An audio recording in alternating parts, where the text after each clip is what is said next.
अगर आपने अभी-अभी आईटीआई डिप्लोमा या बीटेक कंप्लीट करके अपनी पहली सीएनसी की जॉब जॉइन की है या फिर आप आने वाले कुछ दिनों में एक सीएनसी ऑपरेटर के तौर पर किसी कंपनी में एंटर करने का सोच रहे हैं, तो आपको ये वीडियो ज़रूर देखनी चाहिए। जब हम कॉलेज या इंस्टीट्यूट से निकलते हैं और पहली जॉब जॉइन करते हैं, तो हमारी एक्सपेक्टेशंस बहुत हाई होती है। हमारे दिमाग में एक सपना होता है, मेरे दिमाग में सपना था कि चलो अब जॉब लग गई, पढ़ाई खत्म, अब मैं खुद के पैसे कमाऊँगा, नए कपड़े खरीदूँगा, घर वालों को पूरी ऐश करवाऊँगा, लाइफ सेट कर दूँगा। अब मैं सब चेंज कर दूँगा कुछ महीनों में ही।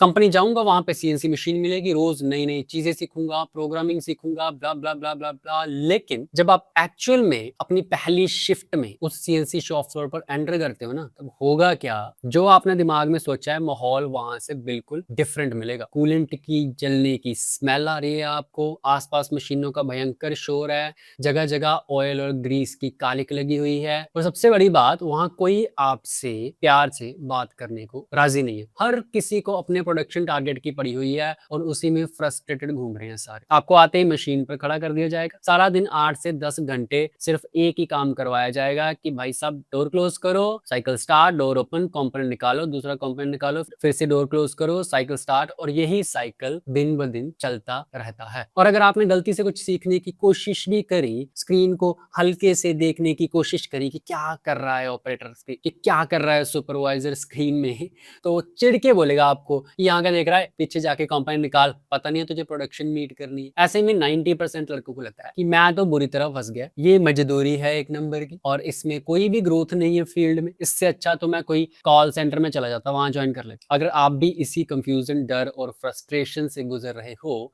तो आज मैं आपको exactly step by step road map दूंगा कि इस पहली जॉब में आपको मेंटली और टेक्निकली कैसे आगे बढ़ना है इन सारी सिचुएशंस के बावजूद भी। मेरा नाम विकास राणा है और मैं पिछले 13 साल से सीएनसी मैन्युफैक्चरिंग, प्रोग्रामिंग और इंजीनियरिंग फील्ड में काम कर रहा हूँ। मैंने भी अपनी करियर की शुरुआत एक बेसिक सीएनसी ऑपरेटर के तौर पर करी थी, बिल्कुल ग्राउंड लेवल से, और ये सारी तकलीफें मैंने फेस करी हैं। मुझे गाइड करने वाला कोई नहीं था, इसलिए मुझे 10-12 साल लग गए इस लेवल पे आने के लिए। लेकिन मैं नहीं चाहता कि आज के दौर में जहाँ पे टेक्नोलॉजी इतनी एडवांस है, लर्निंग के रिसोर्सेज इतने ज्यादा इजीली अवेलेबल हैं, वहां पे किसी को 10-12 साल लगे। आप आज के टाइम में जो मैंने 12-13 साल में अचीव करा है, आप आराम से 3 से 4 साल में वो अचीव कर सकते हो अगर आप एक प्रॉपर मेथड फॉलो करो। इस वीडियो को पॉइंट बेस्ड रखेंगे, टोटल 5 पॉइंट बताऊंगा मैं। आपने पहली जॉब में अगर ज्वाइन कर लिया, करने वाले हो, आपको कैसे उन चीजों का ध्यान रखना है और कैसे आप अपनी लर्निंग और अपनी ग्रोथ को बढ़ा सकते हैं। तो चलिए शुरू करते हैं पॉइंट नंबर 1 से। और हमारा पॉइंट नंबर 1 है जिसका आपने ध्यान रखना है अपनी पहली जॉब में, वो है डू नॉट रश। जल्दबाजी मत करो। सीखने की जल्दबाजी में मशीन की स्क्रीन और बटन्स के साथ पंगे नहीं लेने आपको। देखो, जब हम मशीन पे पहली बार जाते हैं ना, जब मैं मशीन पे पहली बार गया था, तो मेरे अंदर एक बेचैनी सी थी। मेरा मन करता था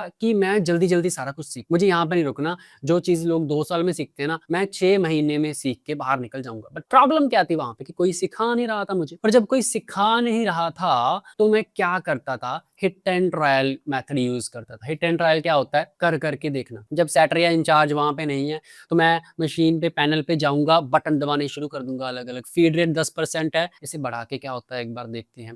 ऑफसेट 54 में अच्छा जीरो डाल के देखते हैं क्या होता है। और उस वजह से काफी बड़े एक्सीडेंट हुए मेरे हाथ से, जिसकी वजह से ऑफकोर्स मुझे गालियां तो पड़ी ही पड़ी और सीखने को भी कुछ नहीं मिला, क्योंकि ये प्रॉपर मेथड नहीं है सीखने का। आप पंगे ले भी लोगे मशीन में, तो उससे क्या ही पता चल जाएगा। आप एक बटन दबा के मशीन में क्या हुआ कैसे पता चलेगा, जब आपको उसकी नॉलेज ही नहीं है, आपको पता ही नहीं है कि उस बटन का मतलब क्या है। तो ये मोबाइल फोन तो है नहीं भाई। गाड़ी में अगर आपको बिठा दो और कहे पहली बार गाड़ी चला रहे हो आप अपनी, और हाईवे पे लेके 100 की स्पीड पे दौड़ा दोगे क्या? नहीं, आपको नहीं पता कि क्या क्लच है, क्या गियर है, किसी चीज की नॉलेज नहीं है, तो आप नॉर्मल सर्विस रोड पे भी नहीं चला सकते। तो फिर आप सीएनसी मशीन जिसकी कीमत 30 लाख से लेके 2 करोड़ तक होती है, उसके साथ ऐसा कैसे कर सकते? तो ये रोकना पड़ेगा पहली जॉब में। तो अगर पंगे नहीं लेने, तो जल्दी कैसे सीखे, ये सवाल अगला उठता है। सबसे पहले थ्योरी और ऑब्जर्वेशन पर फोकस करो। सीधी सी बात है, जब मशीन चल रही है ना, तो स्क्रीन पर देखो कि क्या चल रहा है। बहुत स्पीड में कोड चल रहे होते हैं, कुछ कोड तो नोट कर सकते हो ना। आज की दुनिया में ऑनलाइन इतने रिसोर्सेज हैं यार, इतने रिसोर्सेज हैं जिसकी हद नहीं है। कोई सॉफ्टवेयर हैं, सिमुलेटर्स बन गए हैं, यूट्यूब वीडियोस हैं, कोर्सेज हैं, आपको इतने इतने सालों का जो है अपनी नॉलेज कुछ हजार में लोग देने के लिए तैयार हैं और आपको कहीं जाने की जरूरत नहीं है। आप अपने कमरे में शाम को लेट के सारी चीजें देख सकते। और एक बार आपको थ्योरी समझ आ गई ना, थ्योरी का मतलब है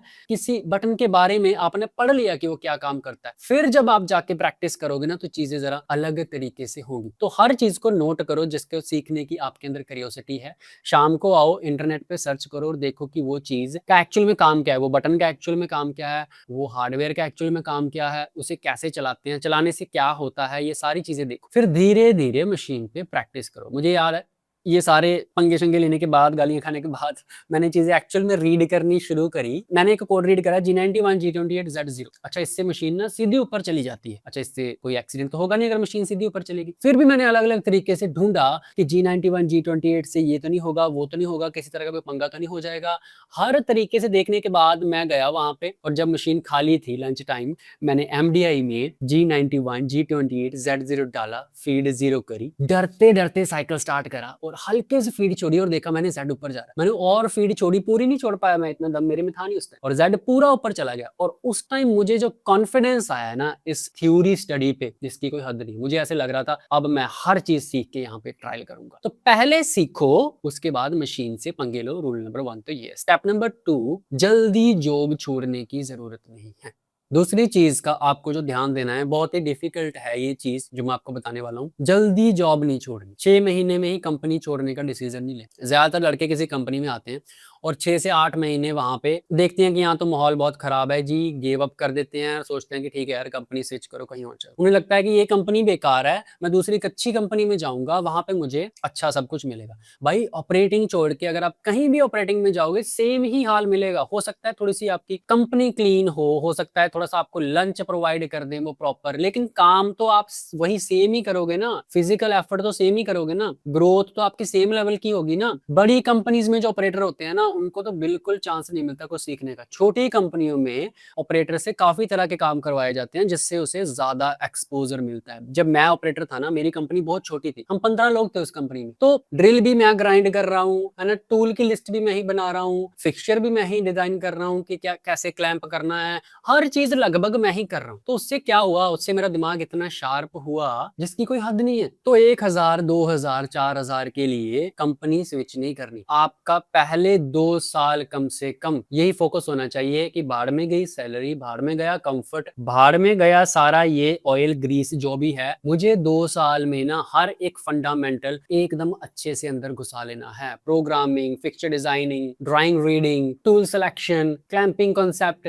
ये मुझे एकदम आ जाने चाहिए। प्रैक्टिकल चाहे मैं सारा ना कर पाऊं, लेकिन देख देख के और उसे पढ़ पढ़ के थ्योरी तो मैं रट ही लूंगा। और अगर आपने थ्योरी प्रॉपर तरीके से मशीन्स की सीखनी है तो आप मेरी वेबसाइट macaveda.com भी विजिट कर सकते हो। वहां पे मैंने कोर्सेज बनाए हैं जिसमें मैं एकदम डीप नॉलेज दूंगा आपको हर एक मशीन की, कि क्लैंपिंग कैसे होती है, प्रोग्रामिंग कैसे होती है, सब कुछ जीरो से सिखाऊंगा। तो macaveda.com वेबसाइट पे जाके आप मेरे कोर्सेज चेकआउट कर सकते हो और आप मेरी application Macaveda CNC classes play store से डाउनलोड करके उसमें भी ये सारी चीजें कर सकते हो। तो ध्यान रखना है कि 1 से 2 साल एक जगह टिक कर काम करना है। जल्दी जल्दी कंपनियां स्विच करके 4-4 5-5 हजार के लिए अपना करियर खराब नहीं करना। नॉलेज गैदर करो पहले 2 साल में। ये 2 साल ही डिसाइड करेंगे कि आगे आप कितना जल्दी ग्रो करोगे। अगर पहले ही 2-2 3-3 हजार पे शिफ्ट करना शुरू कर दिया ना तो एक जगह आके ऐसा स्टॉप लग जाएगा, आपको समझ ही नहीं आएगा कि अब मैं सीख क्यों नहीं पा रहा, मेरे पैसे क्यों नहीं बढ़ पा रहे। तीसरी चीज जो आपको ध्यान रखनी है, और ये इतनी ज्यादा जरूरी चीज है ना, इसके बिना भाई कुछ भी नहीं हो सकता, और वो चीज है खुद आ जाएगा। ये वाला जो ट्रैप है ना, ये बंद कर दो, इस ट्रैप से बाहर निकल जाओ। देखो मैंने आपको कहा कि 2 साल लगेंगे, 2 साल के अंदर आपको नॉलेज गैदर करनी है, तो ये बहुत लंबा टाइम है। तो मैं भी आपको अल्टीमेटली यही कह रहा हूं कि धीरे धीरे आएगा, लेकिन धीरे धीरे खुद नहीं आएगा, वो ना ही आपको कोई सिखाएगा आकर। ये बहुत पुराना माइंडसेट है कि जितना काम करोगे मैकेनिकल में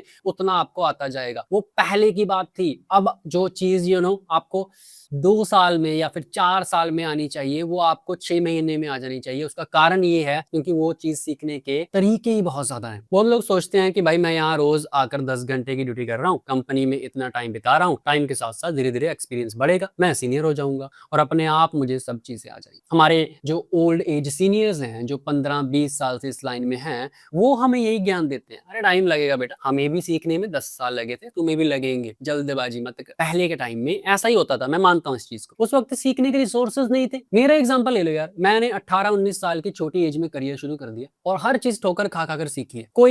मुझे नहीं किसी ने बताया कि ऐसी ट्रेनिंग ले लिया कर जल्दी हो जाएगा, ऑनलाइन कोर्सेज ले ले जल्दी हो जाएगा। मुझे सिर्फ ये पता था मशीन चलाओ, अपने बॉस की बात मानो और वो सब कुछ सिखाएगा और धीरे धीरे सब कुछ आ जाएगा। वो धीरे इतना लंबा हो गया कि मुझे इस लेवल पे आने के लिए आज अगर मैं 1.5-2 लाख महीना कमा रहा हूँ तो उस लेवल पे आने के लिए मुझे बहुत लंबा टाइम लग गया है। अब इतना मुश्किल नहीं है, दुनिया बदल चुकी है। जो मुझे आता है वो टेक्निकली आपको 3 या 4 साल में आ जाना चाहिए, सीधी सी बात। क्योंकि आज आपके हाथ में स्मार्टफोन है, उसमें हाई स्पीड इंटरनेट है। आपको किसी का वेट नहीं करना कि कोई फरिश्ता आकर आपको हाथ पकड़ कर सिखाएगा। आपको सेल्फ लर्निंग करनी है जितनी हो सके। आपके अंदर से आवाज आनी चाहिए कि यार आज मैंने कुछ भी रीड नहीं करा, आज मैंने रूम पे अपने 4 घंटे खराब कर दिए। ऐसे बेचैनी होनी चाहिए अंदर। हर रोज नया कोड, नया ऑफसेट, नया क्लाइंबिंग कॉन्सेप्ट, किसी ना किसी चीज के बारे में पढ़ते रहो। अगर रिसोर्सेज खत्म हो गए तो खरीदो और रिसोर्सेज। कंपनी में चीजें नोट करो, जो समझ नहीं आ रहा उसे नोट करो। रोज ड्यूटी से आकर अपने कमरे में यूट्यूब और ऑनलाइन प्लेटफॉर्म्स का सही यूज करो। मैं नहीं कह रहा कि आप मेरा कोर्स खरीदो और उससे आपको अच्छा आएगा। बहुत सारे फ्री रिसोर्सेज हैं, आप फ्री की पीडीएफ्स डाउनलोड कर सकते हो, आप फ्री में यूट्यूब पे चीजें सीख सकते हो। लेकिन हर दिन सीखना बहुत जरूरी है। ये वेट नहीं करना कि मेरा बॉस या फिर मेरा सीनियर या फिर मेरी कंपनी मुझे ट्रेनिंग देगी। उनके पास इतना टाइम नहीं है भाई, उन्होंने कंपनी चलानी है और वहां से खर्चा निकाल के आपको सैलरीज देनी है, बाकी को सैलरीज देनी है। तो आपको सिखाने का ठेका किसी ने नहीं लेना है, वो आपको खुद ही लेना पड़ेगा। चौथी चीज जो आपको ध्यान में रखनी है, वैसे तो आप ये ऑटोमेटिकली ध्यान में रख लोगे, लेकिन फिर भी मैं बता देता हूँ, डोंट ओवरस्टे। कंफर्ट जोन में नहीं आ जाना है आपको किसी भी कंपनी। अब इसकी डिटेल बताता हूँ। मैंने आपको कहा कि 6 महीने में कंपनी मत छोड़ देना, 2 साल कम से कम लगाना। लेकिन ऐसा नहीं है कि आप उस कंपनी में 5 से 10 साल पड़े हुए। वो अलग बात है कि आपकी 10 साल में 3 लाख सैलरी होगी तो लगे रहो, लेकिन ये वेट मत करते रहो कि ये कंपनी मुझे बहुत सारा इंक्रीमेंट, बहुत सारा प्रमोशन देगी। 1 साल हो गए, 2 साल हो गए, 3 साल हो गए, 4 साल हो गए।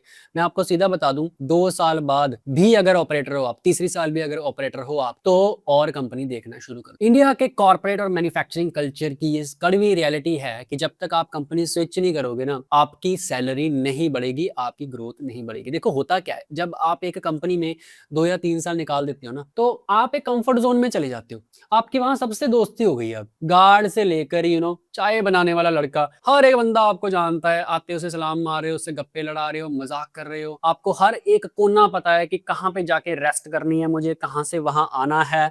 आपको ये तक पता है कि किस शिफ्ट में आराम मिलेगा, किस में नहीं मिलेगा। इतने कंफर्ट हो जाते हो आप कि आपको डर लगता है कि पता नहीं नई कंपनी में जाके ये सब कैसे होगा। आपका यार एंड गोल क्या वहां पे कंफर्ट लेना है, वहां पे दोस्तियां बढ़ाना है क्या? आपका एंड गोल, आपका एंड गोल है कि आपको भाई 30,000 से 20-30,000 से निकल कर आपको 1.5-2 लाख 2.5 लाख सैलरी तक पहुंचना है, इतना कमाना है अपना महीना, या आपको कंफर्ट में रहना है वहां पे। तो ये चॉइस आपकी है। और कंपनियों को भी पता चल जाता है कि इस बंदे को 5-6 साल हो गए, सीखा है इसने कुछ नहीं, ये कहीं नहीं जाने वाला, तो इसके पैसे बढ़ाने की जरूरत नहीं है, जितना मर्जी डराता रहे इसके बस की नहीं। जो वहां छोड़ रहा है बंदा उसे रोको पहले। तो इसलिए 2 साल भरपूर सीखने के बाद तीसरे साल शुरू कर दो अप्लाई करना। क्योंकि अच्छी जॉब ढूंढने के लिए ऑपरेटिंग से निकल के किसी अच्छी पोजीशन पे, setup programmer, application engineer, production incharge, process engineer, इनमें जाने के लिए ना आपको कम से कम 1 साल लगेगा। यानी कि हर महीने आप 20 से 25 रिज्यूम सेंड करोगे, उसमें से आपको 2-3 कॉल आएंगी। वो 3 कॉल में से आपको एक आधा इंटरव्यू आपका हल्का फुल्का सही जाएगा और उसमें भी रिजेक्शन हो जाएगी कि आपको तो यार एक्सपीरियंस ही नहीं है। पहले 3-4 महीने तो आपको ये पता लगेगा कि इंटरव्यू देते कैसे हैं, वहां बोलते कैसे हैं। तो 1 साल लग जाता है पूरा। मुझे 1.5 साल लगा था ऑपरेटिंग से एप्लीकेशन इंजीनियरिंग की जॉब स्विच करने में। 10 से 12 इंटरव्यूज मेरे जो हैं वो इतने बुरे तरीके से रिजेक्ट हुए जिसकी हद नहीं। बट 13वां जो मैंने इंटरव्यू दिया उसने मेरी किस्मत ही बदल दी। तो ज्यादा लंबा नहीं रुकना किसी भी कंपनी में। 6 महीने में नहीं छोड़ देनी। आप एवरेज लो कि 2 साल बाद आप और कहीं देखना शुरू करो। अगर वो कंपनी आपका पैसा बढ़ा रही है, आपकी पोजीशन भी बढ़ा रही है, तो कोई बात नहीं, जस्ट स्टे देयर। जब देखा ना कि ग्रोथ रुक गई, उसी टाइम स्विच करने की प्लानिंग शुरू कर देना। 5वीं बात, इतनी ज्यादा इंपॉर्टेंट बात है ये, मुझे अगर पहले पता होती तो जिंदगी मेरी आसान हो जाती। Represent your work. सिर्फ कोने में चुपचाप अच्छा काम करना काफी नहीं होता, अपने काम को एग्रेसिवली दिखाना पड़ता है। कॉर्पोरेट और मैन्युफैक्चरिंग दुनिया का एक बहुत ही कड़वा सच है। आपको समझना पड़ेगा कि अगर चुपचाप काम करते रहोगे किसी को बताए बिना, 10 साल वहीं लगे रहो, आपका क्रेडिट कोई और लेता रहेगा, आपके काम की वजह से किसी और का प्रमोशन होता रहेगा और आप वहीं के वहीं अपना जो है अपनी बॉडी घिसाते हो। कोई भी आपको काम करते हुए देख के, सिर्फ देख के ये जज नहीं करेगा कि आप कितना अच्छा काम कर रहे हो। ये बेवकूफी भरा मिथ जल्दी से जल्दी अपने दिमाग से निकाल दो।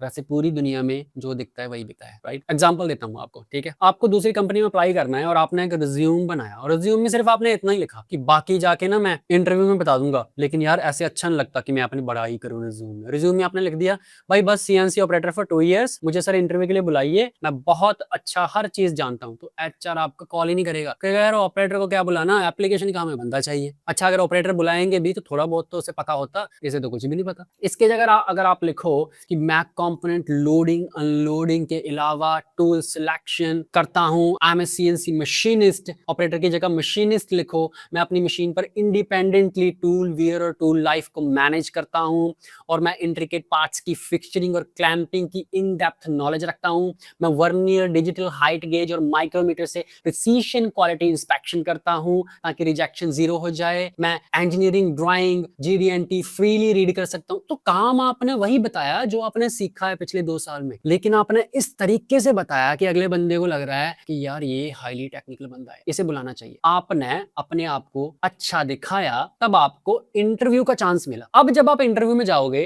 तो वो डिपेंड करता है कि आपने पिछले 2 साल में क्या सीखा, आप सवालों के जवाब दे पा रहे हो या नहीं दे पा रहे हो। इसी तरह से शॉप फ्लोर में होता है। मान लो रात को कोई दिक्कत आ गई यार मशीन में, आपने 4 घंटे लगा के एकदम बड़ी अच्छी मशीन सेट करी, पैरामीटर चेंज करे और सुबह मैनेजर आया और वो मीटिंग में बोल रहा है इंग्लिश में, उसने 2-4 शब्द बोल दिए, I have guided him to do that and that's why the machine is running now, या he has done the hard work but I have guided him. सारा क्रेडिट वो बंदा ले गया सिर्फ 2 इंग्लिश के शब्द बोलने से, और आप सारी रात मेहनत करते रहे और अंदर ही अंदर अपने आप को कोस रहे हो, मैंने किया था, इसने क्रेडिट ले लिया, और अपने कोलीग्स को बता रहे हो। अरे कोलीग थोड़ी यार आपकी सैलरी बढ़ाएंगे। You should understand how to represent, how to speak up. जो मेहनत करी है ना उसका क्रेडिट लेने में पीछे नहीं रुकना है। अगर कोई और उसका क्रेडिट ले रहा है ना तो साफ साफ जाके बोलो कि ये काम मैंने किया है। अब ये नहीं कि उसके मुंह पे जाके गालियां दे देनी है। You have to be very smart कि कैसे अपने काम को दिखाना है, ये बहुत जरूरी है। इसके बिना ना मैंने देखा है कई लोग इतने ज्यादा टेक्निकली साउंड है, पावरफुल है, वो बेचारे 40-50 हजार रुपए लगे हुए, क्योंकि उनको दिखाना ही नहीं आता कि वो कितने स्मार्ट है। समझ में आई बात? देखो इस मैन्युफैक्चरिंग फील्ड में, सीएनसी की दुनिया में कुछ बड़ा करने की और कुछ बहुत बड़ा करने की कोई लिमिट नहीं है। मैं आज एक अच्छा और रिस्पेक्टेबल इंजीनियर हूँ और मुझे काफी अच्छे खासे पैसे मिल रहे हैं, राइट? लेकिन मैं पर्सनली ये मानता हूँ कि मैं कुछ भी नहीं हूँ उन लोगों के आगे जिन्होंने 10th करके आईटीआई पास करके पुरानी सीएनसी मशीनों पर काम सीखा, दिन रात एक किया, उसके बाद अपनी शॉप फ्लोर्स खोली उन्होंने, और आज उनके नीचे 20-30-50 बंदे काम कर रहे हैं और करोड़ों का टर्नओवर है उनका। बड़ी बड़ी एसयूवीज में घूमते हैं वो और मजे कर रहे हैं। तो इस लाइन में ना कमाने की कोई लिमिट नहीं है। We have to be very smart. शुरू से ही अपने आप को तैयार करना होता है। तो शुरुआत के 1-2 साल ही सबसे क्रूशियल होते हैं, उनको खराब मत कर देना यार। अगर उनको खराब कर दिया ना तो सारी जिंदगी वही माइंडसेट बना जाएगा और वहीं फंसे रहोगे कि ये चली लाइन ही घटिया है, इसमें कुछ नहीं रखा, मशीन चलाओ बस, सब बकवास मार रहे हैं, यही चलता रहेगा दिमाग। और of course not only theory, simulator पे प्रॉपर प्रैक्टिकल तरीके से अगर चीजों को सीखना है तो आप मेरी वेबसाइट macaveda.com विजिट कर सकते हैं। वहां पे मेरा कोर्स जो है वो परचेज कर सकते हैं। ऑनलाइन कोर्सेज है प्री रिकॉर्डेड क्लासेस के साथ, एक बार लिया सारी जिंदगी के लिए कोर्स आपका, जब चाहो तब देख सकते हो, रात को 2 बजे, सुबह 4 बजे, जितनी बार चाहे उतनी बार देख सकते। डाउनलोड करके अपने पास रखो, पीडीएफ अपने पास रखो, सारी एक्सेसिबिलिटी आपको जो है वो सिंगल प्राइस में मिल जाएगी। तो मेरी वेबसाइट पे जाके कोर्स चेकआउट करो।